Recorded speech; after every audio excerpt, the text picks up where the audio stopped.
स्वागत है आप सभी का आपके अपने YouTube चैनल एग्ज़ाम वॉरियर्स पे। आज हम पढ़ने वाले हैं ओल्ड करंट अफेयर से जुड़े 10 इंपॉर्टेंट क्वेश्चन जो आपके आने वाले एग्जाम के लिए इंपॉर्टेंट रहेंगे। तो आज के वीडियो में जितने भी इंपॉर्टेंट फैक्ट बताए जाएं वो भी आपको याद रखने हैं और आपसे एक क्वेश्चन भी पूछा जाएगा जिसका आंसर आपको कमेंट बॉक्स में देना है। तो चलिए शुरू करते हैं। आज का हमारा पहला क्वेश्चन है, किस राज्य सरकार द्वारा 3 PAC महिला बटालियन स्थापित करने की घोषणा की गई है? तो हाल ही में उत्तर प्रदेश राज्य सरकार ने 3 PAC महिला बटालियन स्थापित करने की घोषणा की है। बात करें उत्तर प्रदेश राज्य की तो इसकी राजधानी है लखनऊ। वर्तमान में यहाँ पर मुख्यमंत्री हैं योगी आदित्यनाथ और राज्यपाल है आनंदीबेन पटेल।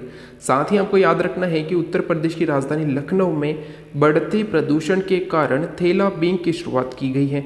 इंपॉर्टेंट फैक्ट है और ये क्वेश्चन एग्जाम में पूछा जा सकता है कि बढ़ते प्रदूषण के कारण किस शहर में थैला बीम की शुरुआत की गई है? तो लखनऊ में की गई है। साथ ही आपको 2 इंपॉर्टेंट फैक्ट और याद रखने उत्तर प्रदेश राज्य से। सबसे पहला है कि भारत में किसी राज्य की राज्यपाल बनने वाली पहली महिला उत्तर प्रदेश राज्य की थी। उनका नाम था सरोजनी नायडू जी, यानी कि सरोजनी नायडू उत्तर प्रदेश राज्य की पहली महिला राज्यपाल बनी थी और ये बनी थी 1947 में। 1947 में जब हमारा देश भारत आज़ाद हुआ तब उत्तर प्रदेश की राज्यपाल सरोजनी नायडू जी को बनाया गया था। और जैसा कि आप जानते हैं कि 13 फरवरी को इन्हीं की जयंती पर भारत में राष्ट्रीय महिला दिवस भी मनाया जाता है। यहाँ से 2 क्वेश्चन बनते हैं कि राष्ट्रीय महिला दिवस कब मनाया जाता है? तो 13 फरवरी को मनाया जाता है। राष्ट्रीय महिला दिवस किन की जयंती पर मनाया जाता है? तो सरोजनी नायडू जी की जयंती पर मनाया जाता है, जो कि उत्तर प्रदेश राज्य की पहली महिला राज्यपाल भी रही थी। साथ ही आप याद रखिएगा कि कांग्रेस की महिला अध्यक्ष बनने वाली पहली भारतीय भी सरोजनी नायडू जी थी, जो बनी थी 1925 में।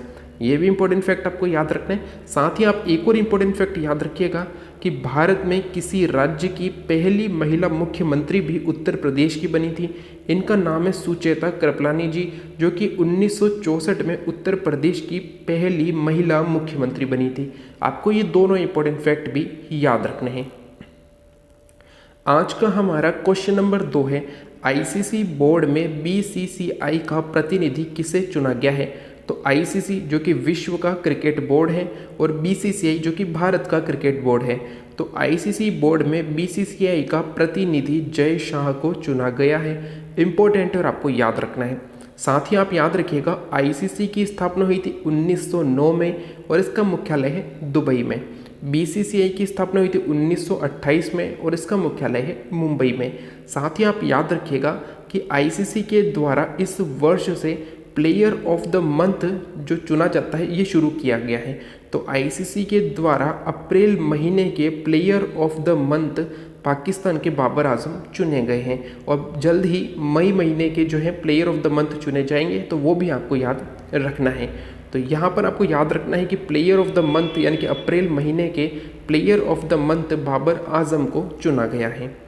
आज का हमारा क्वेश्चन नंबर 3 है, विश्व की सबसे प्रदूषित राजधानी कौन बनी है? तो नई दिल्ली विश्व की सबसे प्रदूषित राजधानी बनी है। यानी कि विश्व में जितने भी देश हैं उनकी राजधानियां हैं, तो उन सभी राजधानियों में सबसे प्रदूषित राजधानी भारत की नई दिल्ली बनी है। इंपॉर्टेंट और आपको याद रखना है। साथ ही आप एक और इम्पोर्टेंट फैक्ट याद रखिएगा कि भारत और जापान के मध्य जो एक्ट ईस्ट फोरम की 5वीं बैठक हुई है ये आयोजित हुई है नई दिल्ली में। ये क्वेश्चन एग्जाम में ज़रूर पूछा जाएगा कि Bharat Japan act east forum की 5वीं बैठक कहाँ पर आयोजित हुई है? तो नई दिल्ली में हुई है। इंपॉर्टेंट और आपको याद रखना है। क्वेश्चन नंबर 4 है, लिथियम भंडार की खोज किस राज्य में की गई है? तो आपको याद रखना है कर्नाटक राज्य में लिथियम भंडार की खोज की गई है। इंपॉर्टेंट और आपको याद रखना है। साथ ही आप याद रखिएगा आज के दिन से जुड़ा करंट अफेयर का फैक्ट कि भगवान बुद्ध की लघु प्रतिमा भी कर्नाटक के उडुपी में प्राप्त हुई है। ये क्वेश्चन आज के दिन से जुड़ा है और आपको याद रखना है कि भगवान बुद्ध की लघु प्रतिमा किस शहर में प्राप्त हुई है? तो उडुपी में। और किस राज्य में? तो कर्नाटक में। इंपॉर्टेंट और आपको याद रखना है। क्वेश्चन नंबर 5 है, सरकारी कार्यालयों को ग्रीन टैग देने की घोषणा किस राज्य सरकार द्वारा की गई है? तो हाल ही में केरल राज्य सरकार ने सरकारी कार्यालयों को ग्रीन टैग देने की घोषणा की है। साथ ही आप याद रखिएगा केरल से जुड़े इंपॉर्टेंट फैक्ट, केरल की राजधानी है तिरुवनंतपुरम और इसके एक बार फिर से मुख्यमंत्री बन गए हैं पिनरई विजयन। अभी जो थे पिनरई विजयन मुख्यमंत्री थे और अब दूसरी बार जो है इसके मुख्यमंत्री बन गए हैं पिनरई विजयन। साथ ही आपको याद रखना है कि इनको मुख्यमंत्री पद की शपथ दिलाई है केरल के राज्यपाल मोहम्मद आरिफ खान ने। इम्पोर्टेंट और आपको ये भी याद रखना है। अगर हम बात करें केरल राज्य की, तो केरल राज्य में है इडुक्की बांध जो कि पेरियार नदी पर स्थित है। पेरियार वन्यजीव अभ्यारण्य भी केरल राज्य में है। साथ ही आपको याद रखना है शांत घाटी भी केरल राज्य में है। ये सभी इंपॉर्टेंट फैक्ट आपको याद रखने हैं।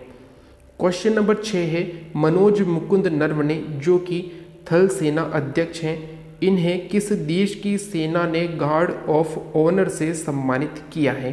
तो आप याद रखिएगा कि दक्षिण कोरिया जो देश है इसके द्वारा, इसकी सेना के द्वारा भारत की थल सेना अध्यक्ष मनोज मुकुंद नरवणे को गार्ड ऑफ ऑनर से सम्मानित किया गया है। साथ ही आप याद रखिएगा दक्षिण कोरिया से जुड़े 2 इंपॉर्टेंट फैक्ट, इसकी राजधानी है सियोल और इसकी मुद्रा है दक्षिण कोरियाई वॉन। इंपॉर्टेंट और आपको याद रखना है। और आज का आपके लिए क्वेश्चन है कि मनोज मुकुंद नरवणे जो कि थल सेना अध्यक्ष हैं और आपको बताना है कि थल सेना दिवस कब मनाया जाता है। ये क्वेश्चन कई बार एग्जाम में पूछा गया और आपको याद रखना है और इसका आंसर भी आपको बताना है कि थल सेना दिवस कब मनाया जाता है। और थल सेना प्रमुख कौन है? तो मनोज मुकुंद नरवणे भारत के थल सेना प्रमुख हैं। क्वेश्चन नंबर 7 है किस राज्य सरकार ने नई पर्यटन नीति लागू की है? तो आपको याद रखना है गुजरात राज्य सरकार ने हाल ही में नई पर्यटन नीति लागू की है। अगर हम बात करें गुजरात राज्य की, तो इसकी राजधानी है गांधीनगर। यहाँ पर मुख्यमंत्री हैं विजय रूपाणी और राज्यपाल है आचार्य देवव्रत। साथ ही आपको एक और इम्पोर्टेंट फैक्ट याद रखना है कि सबसे लंबी समुद्री सीमा वाला राज्य गुजरात है। जैसा कि आप जानते हैं कि भारत के 9 राज्य समुद्री सीमा पर स्थित हैं और समुद्री सीमा लगाते हैं। इन 9 राज्यों में गुजरात राज्य सबसे लंबी समुद्री सीमा लगाता है और गोवा राज्य सबसे कम समुद्री सीमा लगाता है। इम्पोर्टेंट और आपको ये भी याद रखना है। क्वेश्चन नंबर 8 है रेलवे के नए अध्यक्ष और सीईओ कौन बने हैं? तो जनवरी के महीने में सुनीत शर्मा को रेलवे के नए अध्यक्ष और सीईओ के पद पर नियुक्त किया गया है। साथ ही आप याद रखिएगा कि भारतीय रेलवे बोर्ड की स्थापना कब हुई थी? ये क्वेश्चन एसएससी में पूछा गया था पिछले वर्ष और आपको याद रखना है कि भारतीय रेलवे बोर्ड की स्थापना सन 1905 में हुई थी। और उस समय भारत का वायसराय कौन था? तो आप याद रखिएगा लॉर्ड कर्जन के समय। लॉर्ड कर्जन उस समय भारत का वायसराय था और उसी के समय भारतीय रेलवे बोर्ड की स्थापना 1905 में हुई थी। पहली रेल 1853 में चली थी। कहाँ से कहाँ चली थी? तो मुंबई से ठाणे के मध्य पहली रेल 1853 में चली थी। इसके अलावा पहली इलेक्ट्रिक रेल कब चली थी? तो 1925 में चली थी। ये सभी इंपॉर्टेंट फैक्ट आपको याद रखने हैं। आज का हमारा क्वेश्चन नंबर 9 एक इम्पोर्टेंट क्वेश्चन है कि DRDO ने 1 जनवरी को अपना कौन सा स्थापना दिवस मनाया है? तो 1 जनवरी 2021 को DRDO ने अपना 63वां स्थापना दिवस मनाया है। इम्पोर्टेंट और आपको याद रखना है। और इसकी स्थापना कब हुई थी? तो 1 जनवरी 1958 में इसकी स्थापना हुई थी। भारत में 1958 में DRDO की स्थापना हुई। अमेरिका में 1958 में नासा की स्थापना हुई थी। DRDO का मुख्यालय भारत की राजधानी नई दिल्ली में है और नासा का मुख्यालय अमेरिका की राजधानी वॉशिंगटन DC में है। आपको ये दोनों ही एक साथ याद रखने हैं। DRDO के वर्तमान में प्रमुख कौन है? तो doctor G Satish Reddy DRDO के वर्तमान में प्रमुख और इसके अध्यक्ष हैं। इम्पोर्टेंट और आपको ये भी याद रखना है। आज का हमारा अंतिम और एक और इम्पोर्टेंट क्वेश्चन है कि सेल की हाल ही में अध्यक्ष कौन बनी है? सेल यानी कि steel authority of India limited. Steel authority India limited की हाल ही में अध्यक्ष बनी है सोमा मंडल। साथ ही आपको याद रखना है कि स्टील अथॉरिटी इंडिया लिमिटेड की स्थापना 1954 में हुई थी और इसका मुख्यालय है नई दिल्ली में। आपको ये 2 और इम्पोर्टेंट फैक्ट याद रखने हैं। तो ये थे आज के वीडियो से जुड़े ओल्ड करंट अफेयर के 10 इंपॉर्टेंट क्वेश्चन और उनसे जुड़े कुछ इंपॉर्टेंट फैक्ट जो आपको याद रखने हैं। तो इन सभी को आपको नोट ज़रूर कर लेना है। अगर आपने पहले इन्हें नोट नहीं किए हैं तो ये अब जो ओल्ड करंट अफेयर की वीडियो आते हैं इसमें बताए जाने वाले क्वेश्चन आपको नोट ज़रूर कर लेने हैं और इन्हें याद भी करना है। साथ ही आज के क्वेश्चन का आंसर आपको कमेंट बॉक्स में देना है। कि भारत में थल सेना दिवस कब मनाया जाता है? इसका आंसर आपको कमेंट बॉक्स में देना है। अगर आज का वीडियो अच्छा लगे तो लाइक एंड शेयर ज़रूर करें। साथ ही वे सभी जो आज चैनल पर नए हैं उन्हें वीडियो अच्छा लगे, उपयोगी लगे तो चैनल सब्सक्राइब करना न भूलें। साथ ही बेल आइकन ज़रूर दबाएं जिससे कि आने वाले वीडियो की तुरंत जानकारी आपको मिल सके।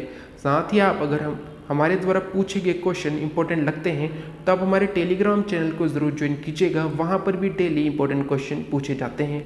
Thank you. जय हिंद, जय भारत।